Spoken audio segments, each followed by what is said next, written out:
Why are we doing this every time? Are you gonna edit this into there?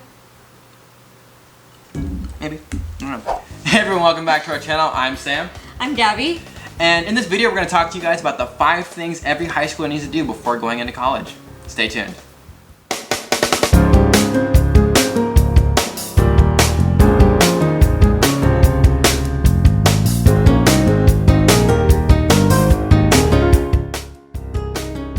Okay, so we talked a little bit about our financial journey, and we've made a lot of mistakes along the way, you know? Absolutely. To date, our biggest mistake is $120,000 of student loan debt. Now that's just student loan debt. Ugh. Not fun.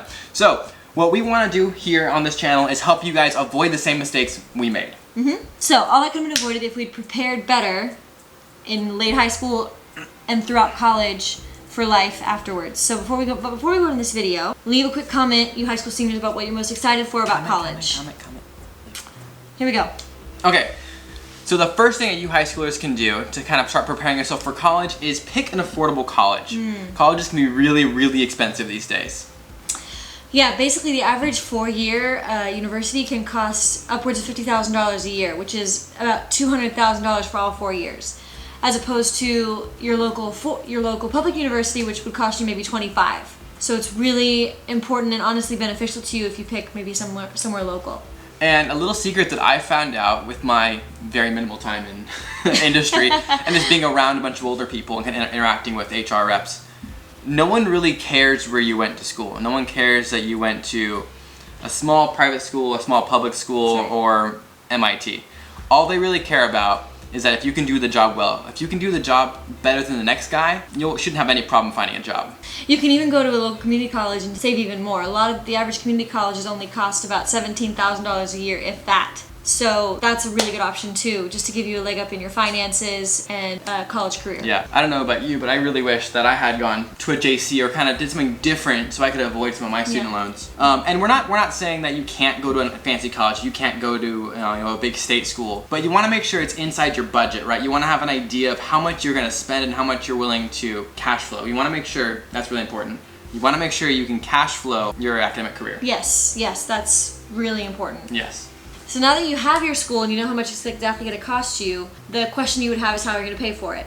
Which leads us to our next topic, which is applying for scholarships. Because remember, the goal is to avoid student loans. So our advice would be make applying for scholarships your full-time job leading up to and during college. Make it your goal to apply for 2 or 3 a day. Yeah, so this is something we wish we really pursued back in college. Getting a scholarship, or at least applying for scholarships, is super easy, especially in the modern day world with the internet. Literally just Google college scholarships 2020 and you'll have a list of like thousands and thousands and thousands. Just keep going.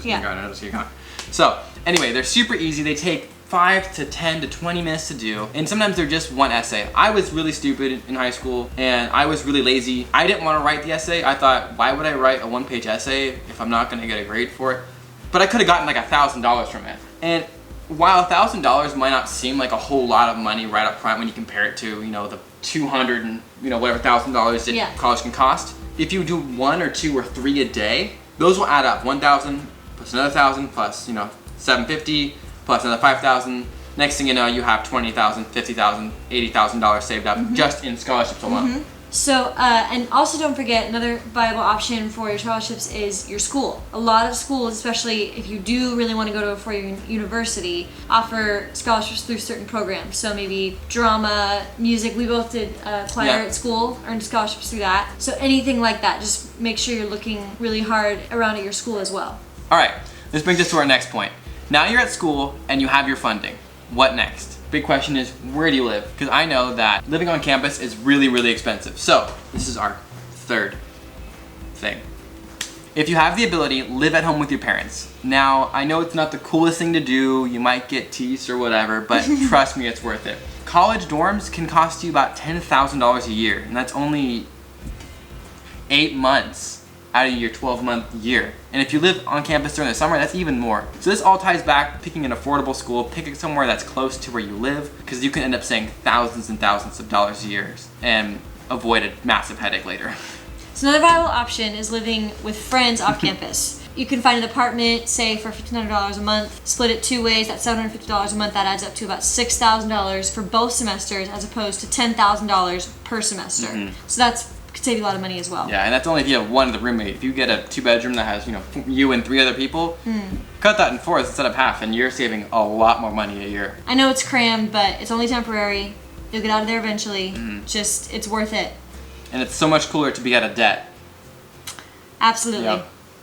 Okay, so living at home, we're off campus with some buddies and with other roommates, it's great. But it's really not gonna do you a whole lot if you don't follow this very important step. Make sure to, number 1, not have a meal plan if you live on campus. Now, I know it's hard for those who do live on campus. Some colleges do require meal plans. That's unfortunate. You can cover those with your scholarships. But for those of you guys who are able to live off campus, make sure to pack your lunch. This is super important. And even maybe pack your dinners, I know I was a engineering major and I had a lot of late night study sessions. So even then, you gotta pack your lunch there and your dinners.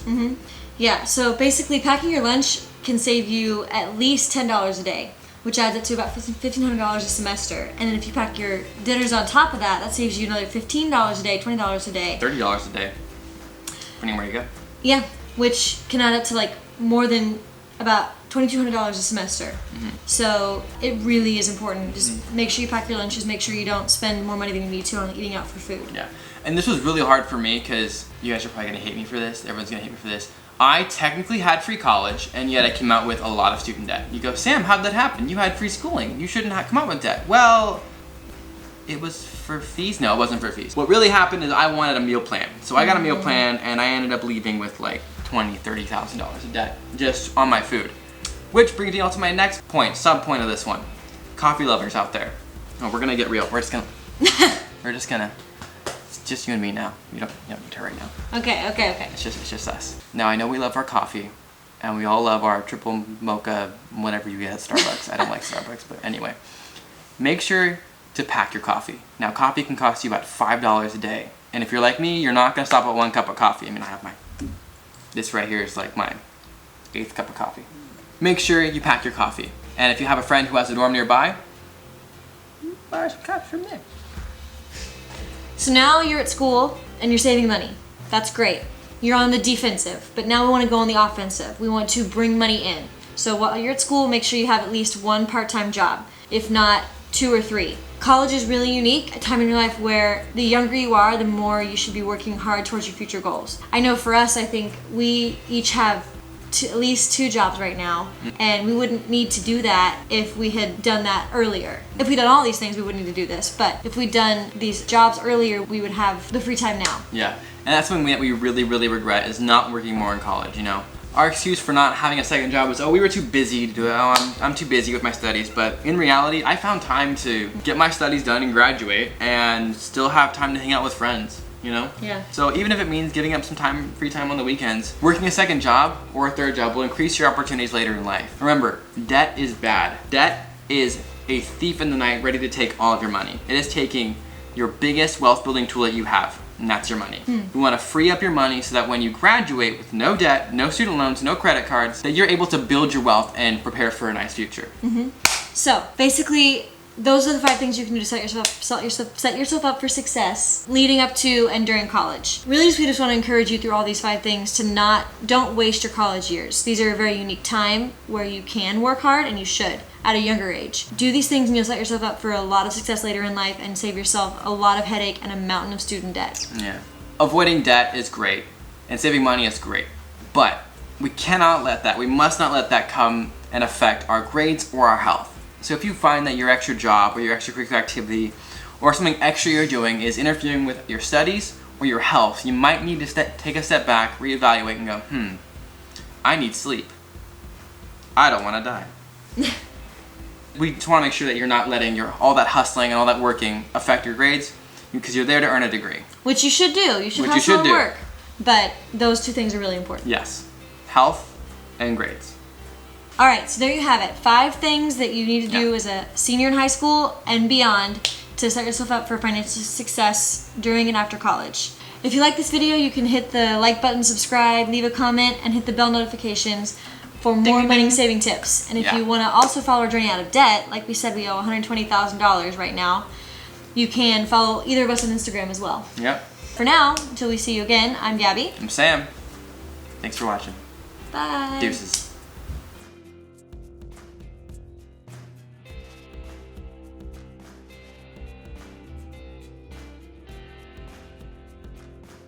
I don't think it seduces. Peace. Alright. Cool. Good. That's a wrap. Thank you, ladies and gentlemen.